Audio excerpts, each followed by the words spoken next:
Halo semua, selamat datang di channel Matius Hermantio. Nah, kali ini kita bakal mereview sebuah handphone dari Oppo seri Reno 4, dan ini seri paling tingginya. Yang sebenarnya ada dua seri di bawah ini ya. Ada Reno 4F sementara yang paling rendah, dan kemudian ada Reno 4 biasa, dan yang ini seri paling tinggi yaitu Reno 4 Pro. Nah, untuk Reno 4 Pro ini yang kita review kali ini berwarna hitam, dan di dusnya ini ada keterangan RAM 8GB dan ROM-nya 256GB. Nah, ini model kotaknya mirip-mirip dengan Oppo Reno 4F dan Oppo Reno 4 biasa. Nah, kali ini kita bakal mereview si Reno 4 Pro ini untuk bermain game, kemudian performanya apa aja, kelebihan dari seri-seri saudara-saudaranya yaitu Reno 4F dan Reno 4 biasa. Nah, untuk bagian pertama yang berbeda dari Oppo Reno 4 Pro ini tentu pada bagian desainnya. Nah, desain di Oppo Reno 4 Pro ini menurutku ya sesuai lah dengan harganya ya. Untuk range harga Oppo Reno 4 Pro ini kisaran 7.999.000 atau 8 juta kembali Rp1.000. Nah, apa aja yang didapatkan ketika kita membeli Oppo Reno 4 Pro ini dengan harga segitu? Ya, yang pertama kelebihannya itu di bagian desain. Dia memiliki desain yang elegan dan desainnya itu mewah. Karena apa? Karena di Oppo Reno 4 Pro ini menggunakan layar 3D atau layar melengkung pada sisi kiri dan kanannya. Ya, mungkin kalian tahu model-model layar seperti ini sudah tentu memberikan kesan mewah kepada handphone yang menggunakan desain seperti ini. Kemudian pada bagian belakangnya di Oppo Reno 4 Pro ini menggunakan 4 buah kamera, yang dimana kamera utamanya itu beresolusi 48 megapiksel dan ada 8 megapiksel wide angle, kemudian 2 megapiksel deep sensor dan 2 megapiksel mono. Untuk resolusi kameranya sendiri masih sama dengan Oppo Reno 4 dan Oppo Reno 4F. Jadi untuk Reno 4 series itu sama di resolusi kamera, namun yang membedakannya adalah bagian kamera depan. Nah, untuk resolusinya sendiri hampir sama kamera depannya, namun di Reno 4F itu kalau nggak salah aku kemarin itu resolusinya 16 megapiksel ya, kalau nggak salah sih. Nah, kalau yang di Reno 4F dan Reno 4 kemarin yang biasa itu memiliki dua buah kamera di bagian depan, yang dimana satunya berperan sebagai kamera foto dan yang satunya lagi sebagai sensor. Nah, di Reno 4 Pro ini kekurangannya dia tidak memiliki sensor di bagian kamera atau yang di sebelah kamera depannya, melainkan di sini menggunakan single kamera. Jadi tidak ada sensor. Jadi di Reno 4 Pro ini tidak mendukung untuk air gesture. Ya, untuk 8 jutaan kenapa fitur seperti itu bisa dihilangkan? Namun bisa terbayarkan menurutku dengan desain yang seperti ini. Ya, desain seperti ini dari penilaian pribadiku sih cakep banget karena mewah. Ya, sesuai juga dengan harganya tadi 8 jutaan. Oke, kita langsung ke bagian layarnya. Di layar Oppo Reno 4 Pro ini menggunakan layar Super AMOLED dan desainnya tadi 3D.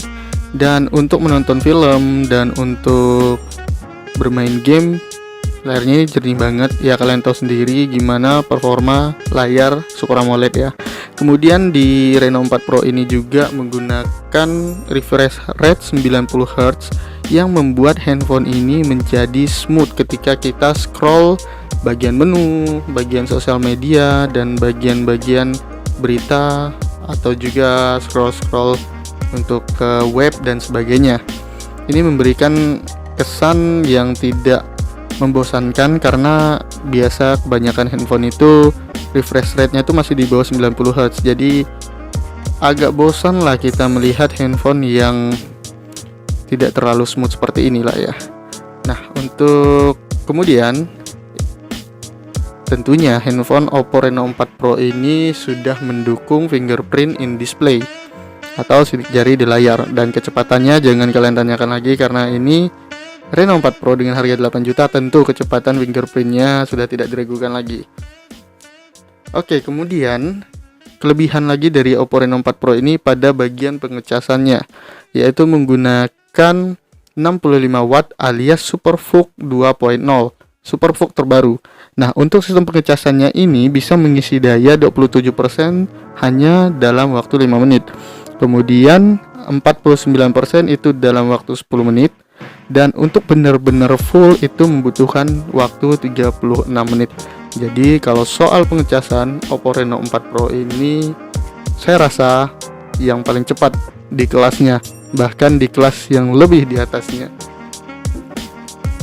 Nah, kelebihan lagi dari SuperVOOC dan seri saudara-saudaranya VOOC, pengecasan tercepat dari Oppo, yang dimana ketika kita bermain game sambil kita ngecharge, dan yang dimana kita bermain game sambil ngecharge, untuk pengecasannya itu tidak mengalami perubahan, alias fast chargingnya masih tetap berjalan walaupun handphonenya sambil kita mainkan atau sambil kita gunakan. Oke, untuk Reno 4 Pro ini ya bagian bawahnya masih sama dengan Reno 4 series yang lainnya. Ada tersedia earphone jack 3,5 mm, kemudian ada mic di sebelahnya, dan ada colokan charge bertipe C, dan ada speaker. Namun speakernya masih mono, belum stereo. Dan untuk kualitas speakernya udah bagus kok, karena dia sudah Dolby Atmos. Dan suaranya ini juga menurutku mirip-mirip sudah ada fitur hi-fi-nya lah. Nah, ini model pengecas dari Oppo Reno 4 Pro ini tadi. Nah, chargeran ini ada tulisan SuperVOOC di bagian depannya, nah, seperti ini, dan ada keterangan bahwa ini menggunakan 65 watt kecepatannya di model seperti ini. Dan ada perbedaan sedikit di bagian colokannya. Biasa kan kalau Oppo itu identik dengan hijau-hijau ya di dalam colokan chargernya seperti ini, dan ini berwarna putih. Apakah itu untuk membedakan SuperVOOC dan VOOC biasa? Dan di bagian talinya ini yang jadi agak mengganjal sedikit ya, karena biasanya kan itu berwarna biru, hijau ataupun putih. Nah, di sini berwarna kuning. Tapi memang sih saya belum pernah menggunakan chargeran SuperVOOC. Apakah memang dari chargeran SuperVOOC ini berwarna kuning seperti ini? Dan ini mengingatkan saya pada sebuah brand smartphone, yang dimana smartphone ini masih keluarganya Oppo, yaitu Realme. Nah, jadi mirip-mirip dengan chargeran VOC-nya Realme, yaitu berwarna kuning seperti ini. Dan ini tentunya Type-C ya.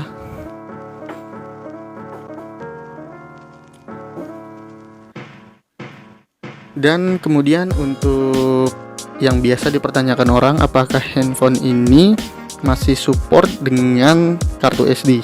Mari kita buka sama-sama ya. Dan untuk peletakan kartunya ada di bagian atas seperti ini. Nah, di sini masih bisa kita expand handphone Reno 4 Pro ini dengan kartu memori, alias dia support triple slot.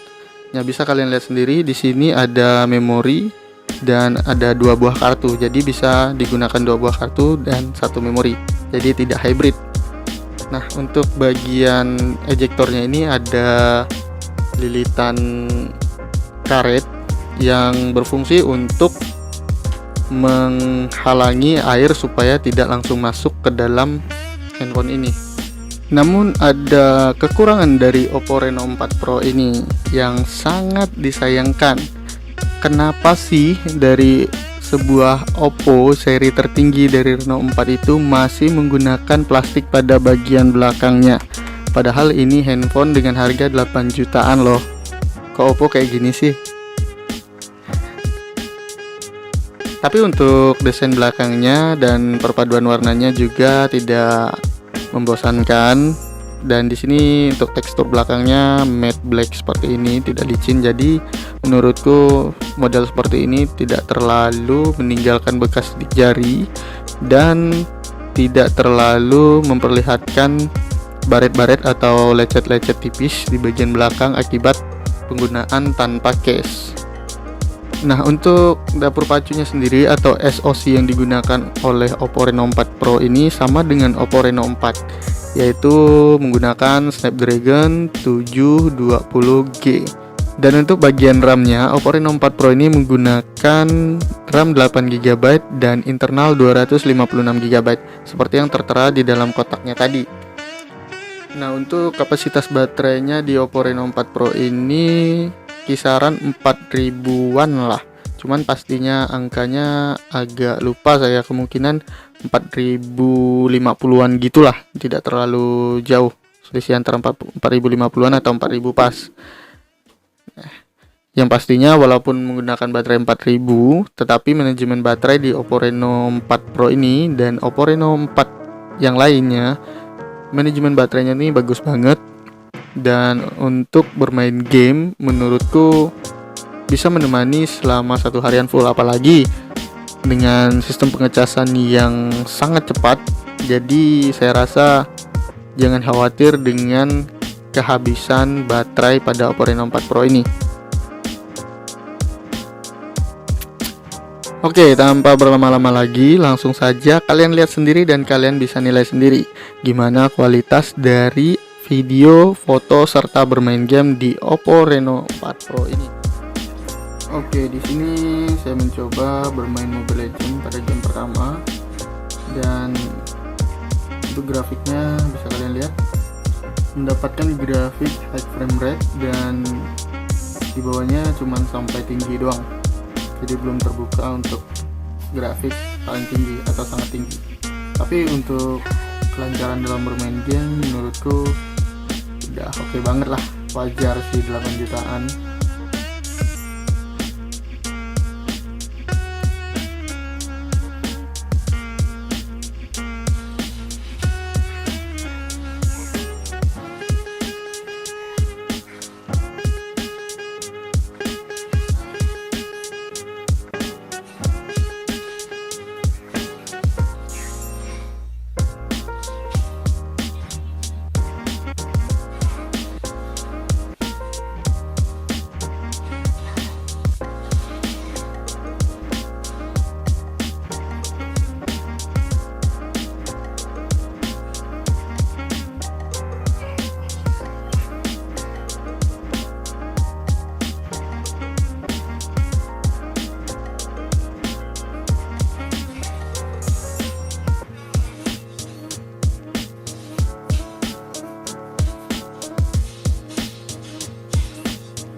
Oke, pada game berikutnya saya mencoba bermain PUBG Mobile, yang dimana game ini menjadi game yang sangat populer dan kebanyakan orang ganti handphone itu mengetesnya di PUBG, karena kalau bisa bermain PUBG dengan grafik bagus tanpa lag atau minim lag, jadi handphone itu memiliki kualitas yang lumayan lah ya. Nah, di sini kita melihat grafik. Di sini mentok di grafik HD. Grafiknya seperti ini, HD, dan belum support di HDR. Untuk smoothnya bisa frame rate hingga ultra. Kita coba menggunakan grafik smooth ultra ya. Nah, kalau di sini selama saya mencoba-coba seperti ini, belum ada frame drop atau patah-patah. Untuk standarnya seperti ini. Nah, bisa kalian nilai sendiri gimana kualitas bermain game PUBG. Menurutku grafiknya tidak buruk, dan ini untuk bermain game dan jadi pro player, saya rasa ini sudah mendukung lah ya handphone Oppo Reno 4 Pro ini. Memang sih ada handphone di kelas 8 jutaan yang mendukung grafik hingga SDR bahkan Ultra HD.